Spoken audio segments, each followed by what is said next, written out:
Tommy invents a technique of his own. I've never seen that. We are the Bondi Rescue Lifeguards. Today, we're reacting to the Lifeguard's funniest rescues. Let's have a look. But why is this man signalling for help while his feet are still on the ground? Terrified. Hey, just stand, mate. Stand, relax. What happened here, Jackson? Yeah, so I just seen a swimmer waving his hand in the About to air tell you, while mate. he was standing in chest-deep water, so it was all a bit confusing to me. Use your legs, not your arms. For unknown reasons, Cool. signalling for help. Just shitting himself. Panic. I remember seeing the guy and he was standing up and I was like, mate, if you can stand up, just come into shore. Yeah. We get heaps of instances like this. It's just, they're in panic, they've already hit final flight, they don't know, they're standing now, exactly like that. So they don't know if they're gonna end up back into it, they don't know what's going on underneath them. They just want to be on the They beach. just want to be in safety. I don't care if I'm standing up. Yeah. There's still water around me. That's a perfect scenario. People panic, still just can't get out of it. Yeah. It's quite an embarrassing feeling, but you got to do what you got to do. After an awkward disembark, Wow. Hop on, go. You're standing up, mate. You're standing up.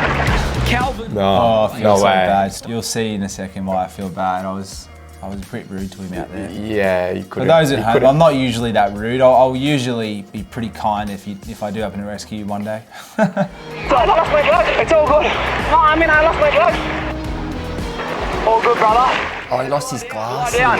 He was making some weird sort of pointing with his fingers to his eyes. I was trying to Nosy. He's having a horrible time. Wait, just come with me. No, I lost my blood. That's okay. It's all good. When you panic, it makes it harder for yourself.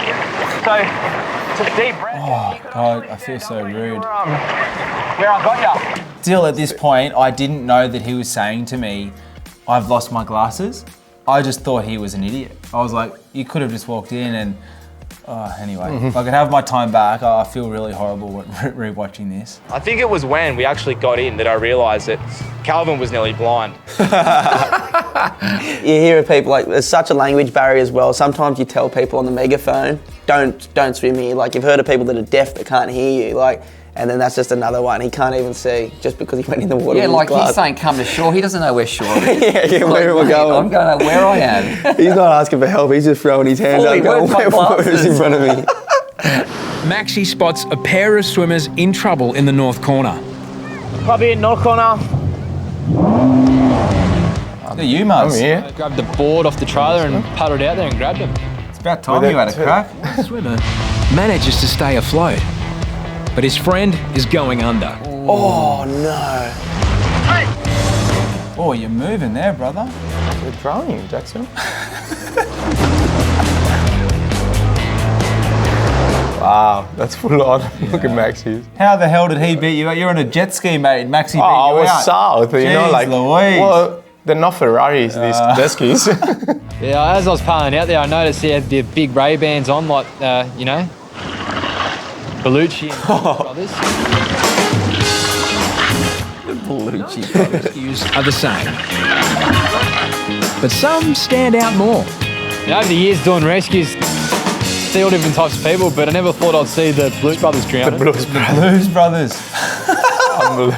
Edward and Leo, also known as Jake and Elwood, are brothers, but not. Look at them, they're walking. They're actually on holiday from Brisbane. There's just a lot of really bad swimmers. 30 metres offshore, Nicola spots Bondi's next victim.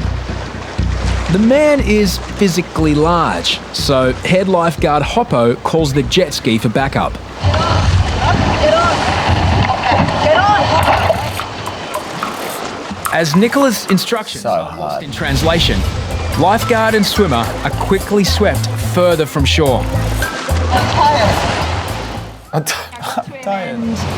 I was trying to explain to him how to get on the board. He didn't really get it, so I tried to demonstrate, and he goes, "Oh, I see." And so he started hugging the board from underneath.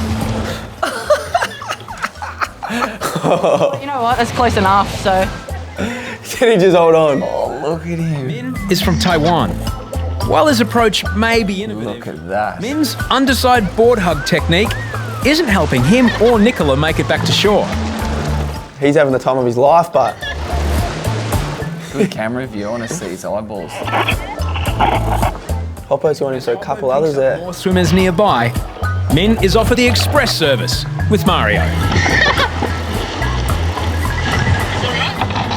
Yeah, the Muzz. Is it? Here Did you just hit him? But this doesn't go to plan either. He just was sunk like a stone. They don't want to get on. Oh no. After almost 10 minutes since he first got in trouble, No way. Look at you there, mate. completes the 30-metre journey back to shore. I've had such a similar rescue with the jet ski, and you're trying to pick up a patient who, it's hard because normally when you're on the rescue board, you're like right there, you can grab them, they know what to grab, but they're scared of the machinery, there's the waves coming, there's people around, like you get that jet ski sideways, it can hit that person as well, like it's such a danger. Fully. So I've had such a similar instance here, but obviously closer to rocks and stuff as well, and you're trying to get them on the back of the sled, and then if you miss them in that wave, you've got 10 seconds till the next wave comes, so you're trying to come back, get on the back of the jet ski, get on the back of the jet ski, still not doing it, they go back under for 10 seconds, and then you got to come back around, like such a difficult thing to have, especially when they're very incompetent like that, and a big person, so. Just very tired, because I don't have a sight. At least he's being honest. Yeah, thank you. All right. Better luck. Thank you. Nice. Thank you. I'm going to relax. See you. What a legend. I wish I could go to relax. When you were lifeguarding back in Italy, what was the difference compared to here? Yeah, we don't use the equipment. As you know, in Italy, we use the gondola. Yeah, you're in the Mediterranean. The gondola? You know? What's the gondola? The long one with the, with the stick, like in Venice. you do and I too? sing a song. No way. Oh, sole mio. And that's how we rescue people. Actually, no way. Yes, sir. I have a friend out there. He may be tired. Where is he? He is straight ahead, way out there. Going out there. What's he doing out there? Central. Where is he doing? It's about like 50 meters out. He needs help. Yeah, I've got him. That looks like 200 to me. I'll go for a paddle. There's no way I've rescued anyone that far out. Another job for the trainee. Look how little he is. It's a mystery why Gino from Texas is over 200 metres from shore. I don't know how we've got out so far because there's no rips pulling him out. But Jump off the rocks? thinks he knows the answer. What's he got, a GoPro on his board? Yes. I'm not sure yet. It's kind of scary. So what, he's gone videoing himself, ended up out the back, most probably unaware, filming himself. I've had rescues way out as well. Like Really? Out like near the, the buoy, the shark buoy? Yeah. Like they're swimming. This one was a cramp. So generally you're looking problem areas. You're looking at the rips and that sort of 50, 100 metre buffer zone. But then, why would you be out there in trouble? Because they're good swimmers. If you're doing the bay, you're a good swimmer. Yeah. But if a cramp hits, then you're in trouble. You're not even looking out there. No way. That's so never. far out to sea. You're buggered by the time you get there. Yeah. It's a hell of a long way out, but he was in a bad way because he couldn't move. He can't swim if cramps hit. When someone's out this far, you usually send the trainee, don't you? It's a job for the trainee. Yeah, That's long way. worst jobs ever. Doing, especially when they have a bodyboard, because you got to bring them and the bodyboard in. Yeah. Not a great job. I had one very similar as well. A guy jumped off the point of the rock. Terrible day. Raining, windy, dark, and just swum out to sea, nude. And someone run down from Marks Park and was like, there's a guy that's jumped off. And I'm like, oh yeah, he's probably just swimming the bay. Like, no, he was nude, he kind of didn't look well. And I was like, oh really, where? And he pointed out, swimming directly out still. And I was like, oh look, I'll see if he gets to the can and then comes back. Watching, he took off out to sea from the can. By the time I got the jet ski on, went out there, I got to the can, seagulls were in like a big flurry, like going on everywhere. And I ran back to the boys. I said, boys, I don't know what's going on, but there's seagulls everywhere. I can't find him anymore. Like, he couldn't have gone far. This was within a few minutes. And I was like, literally looking down for a body, thinking like, where is this guy? And because it was choppy as well, I ended up just seeing a splash. And he was 200 meters out from where I was, swimming breaststroke, nude. I go out Death to him. and wish? Like, was he suicidal? No, just, I said, what are you doing out here? And he goes, oh, I've done it before. I'm just going to see how far I can go. said, mate, I'm taking you straight back to shore now. Wow. I'm not going any further. Jeez. Yeah. And that was so he was nude on the way in? Nude. Like you had the jet ski. That's the worst rescue on earth. No, I wouldn't have paddled. Just a big arsehole in your face. Oh, no. I'm lucky I had a jet ski. Gino poses another problem for trainee Jethro. I got out there and the guy was at least double my weight. He's a big Texas guy. He's about like 6'3", maybe. Oh yeah, she's 70. Maybe. The little lifeguard we've sent out there, he's a trainee. It's about 130 kgs. That's really solid. Thank you, bro. It doesn't do it justice for how hard that actually is to get someone of that weight. Like I'd be similar to Jethro there, but like getting someone that is double your size on the front of your board and they're high up in the water, they're tippy, like they're hard, like so hard to control, and then to do that is so undervalued. You got to get your legs way out wide, like it's ballast, because it's like you're constantly tipping. Those legs are spread eagle just to get his as well. Oh no. Not only does Jethro have his work cut out, but every senior lifeguard on the beach is watching. This is going to take a while. Send the ski. Jethro shifts to plan B. The best way to get him in was just him holding onto the rope and paddling him in. Oh my God. Wow. No technique. It's a bit slow, especially with a guy of that size. Look at his size. Thank you, man. Well done. Next to all these people, and then I wasn't next to all these people. There were some moments where I was cursing myself.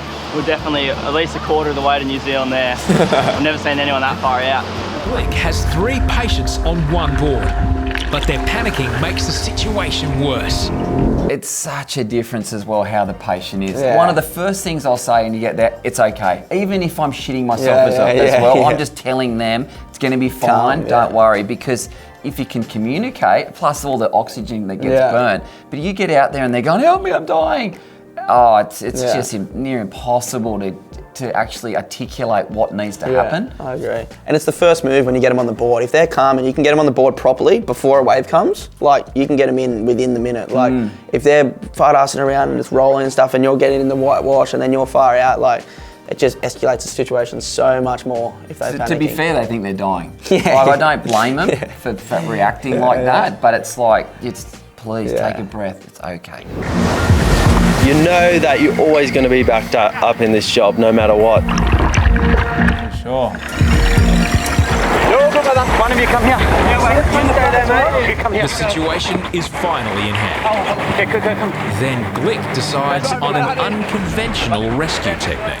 We caught a wave face to face. It's like a love story. Sure he's not looking him in the eyes. What are you had for lunch? How was your day? Where are you going now? Want to go for a coffee? I had a triple rescue, where I was in the middle. So you sort of put some at the back and then 2 at the front. And it's so unconventional and awkward, but like just to get that weight distribution sorted, and there's just body parts everywhere. There's no modesty at all when you've got a triple plus yourself. There's 4 on the board. But as long as they're afloat and you are making progress until someone comes, it's still going to work. I remember this man. He was an Asian man, and he was swimming on his own. And his wife actually sent me out to go and get him because she was so worried about him, and she was burning. She was so angry at him. Anyway, I just can't help it. Sometimes you just got to make light of the situation. You just got to laugh. So I'm laughing and I'm paddling out to this guy, and as I get closer to him, I'm looking at him and I go, like, I think I even say on the show, I say, like, has he got any pants on? He had like these see-through white undies, and you could see everything. You could see all of it. So as he was getting on, I thought, I'm about to rescue a naked man.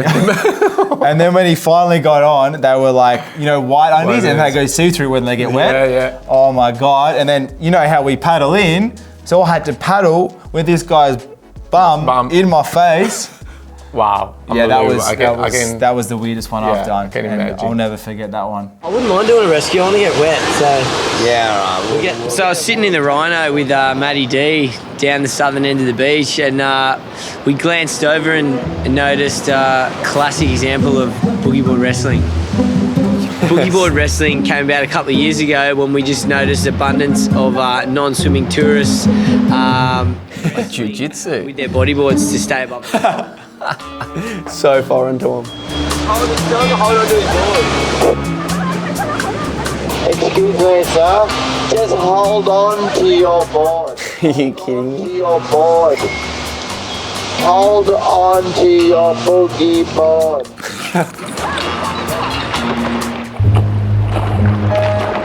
Wago's son is on holiday from China.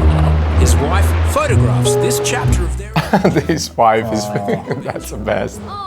He is very happy. He's leave me far. I'm worried. Doesn't look like he's just taking photos of it. Give me this. Okay, lay on your stomach. You're all right. Leave that. Lay on your tummy. On here, face that way. Yeah. Unbelievable. Face front. Oh, yeah, another one. Back to front. Head up there. I was finding it a bit difficult to get him on the board. He didn't seem to have very good balance at all. Oh, there we go. So. Oh! He said he wanted a rescue. Lay down on your tummy. Yeah. Careful what you wish for. Wrong way. Other way. Head up the front. It's Wago's first day in the surf. Come here. Comedy of errors. You can't keep doing that. The funniest thing about this is you can tell how close they are to shore. The water would be about waist depth, and these. You can't manage it. Just I love it. It's amazing. Like if you don't grow up on these rescue boards, they're hard to balance. Oh yeah, they're super hard. So this is just a classic example of how much trouble he was in, and just the family had no idea. Oblivious. She thought like he was happy out there, he's playing around, I'm taking photos of him. Little does she know he was like in the worst state he could be.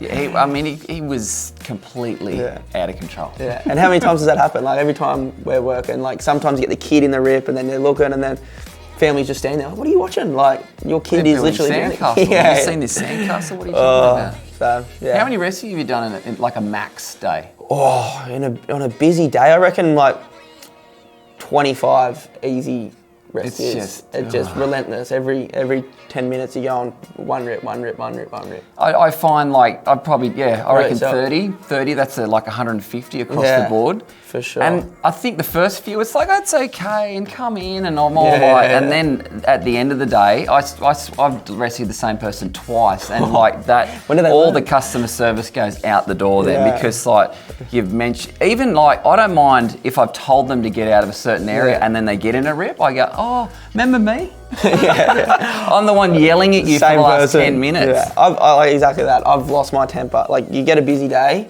by the end of it, everything just goes out the window. Get over. It's like you see me lose, and I think even you can see Christmas days and stuff. Like you're just abusing everyone. It's like talking to a brick. I'll get it over. It's like talking to a brick wall to you. Like just abuse everyone. But yeah, that's all part of it. When you get people on the board, you tell them to lay on your belly, face the front. And every now and then, like a little skinny kid like himself, I was like, just lay on your back, that'll do. When rescues go wrong, I was going to kiss him. Pride isn't the only thing that can get hurt. And I thought, here we are, nice wave back to shore. This is the most embarrassing way to do the rescues. Like for sure. Yeah, you know when they're on their back, everyone in the tower is laughing at you. Oh my God, yeah. And you're thinking, how am I going to do it this or not? But once they're on that way, you may as well just do it, hey? Yeah, 100%. Exactly. Then he sits up, which caused a nosedive. And this resulted in me getting a rescue board straight to the balls. Oh my God.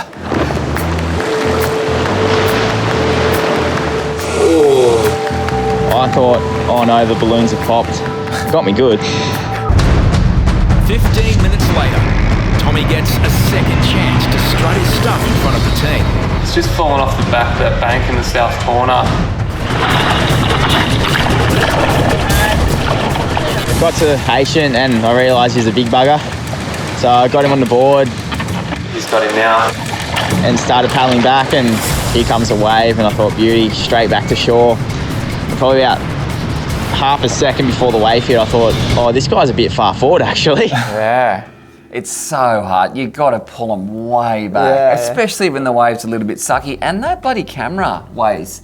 It's a big difference with that housing when it's not on. On the front of the board. Absolutely, And then you get a big guy with a sucky one. Really, it's a fine line between catching the wave or doing a nosedive. So you just got to get this perfect light balance between, can I catch the wave and then can I keep the nose out of the water? Yeah, I do that all the time because obviously I'm so much lighter than everyone. So I've got the patient where I normally am, and then I'm off the back of the board. I'm on top of them, like, trying to paddle off the board and kick it. Tommy invents a technique of his own.